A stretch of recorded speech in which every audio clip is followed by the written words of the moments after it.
இன்றைய ஆத்மீக தேன். சங்கீதம் 74 உங்களுக்காக நான் வாசிக்கட்டும்.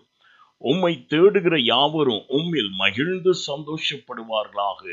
உமது இரட்சிப்பை பிரியப்படுகிறவர்கள் தேவனுக்கு மகிமை உண்டாவதாக என்று எப்பொழுதும் சொல்வார்களாக. ஆம் பிரியமானவர்களே, தேவனை தேடுகிறவர்களுக்கு ஒரு நன்மையிலும் குறை வராது.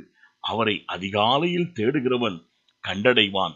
நீ கர்த்தரை தேடும் நாட்களெல்லாம் உன் காரியத்தை சித்திக்கு கொண்டு வர வல்லவராயிருக்கிறார். ஆனபடியால் கர்த்தரை தேடுகிறவர்களை அவர் மகிழ்வித்து சந்தோஷப்படுத்துகிற தேவனாயிருக்கின்றார்.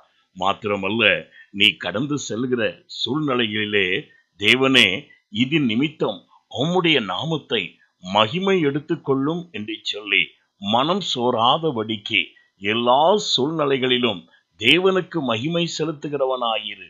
யோபு இரட்டிப்பான நன்மையை பிற்காலத்தில் பெற்றுக்கொண்டது போல உன்னுடைய வாழ்க்கையிலும் தீமையை நன்மையாய் மாற்றுகிற தேவன் உன் வாழ்வை ஆசீர்வதித்து வழி நடத்துவார். நான் உங்களுக்காய் ஜெபிக்கட்டும்.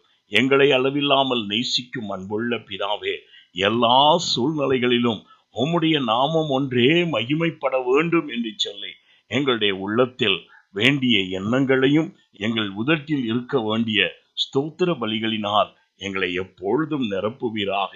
ஆம் தகப்பனே, ஒவ்வொரு நாளும் ஒவ்வொரு காரியங்களை செய்யும் போது ஜெபத்துடனே உம்முடைய ஆலோசனைகளை தேடி உம்மை முன் வைத்து அதிலே ஜெயம் கொள்ள உம்முடைய பிள்ளைகளுக்கு அனுகிரகம் செய்யும். தேவனுடைய மகிமை விளங்கும்படி அற்புதங்கள் அதிசயங்களை செய்வீராக. இயேசுவின் நாமத்தில் பிதாவே, ஆமென். God bless you.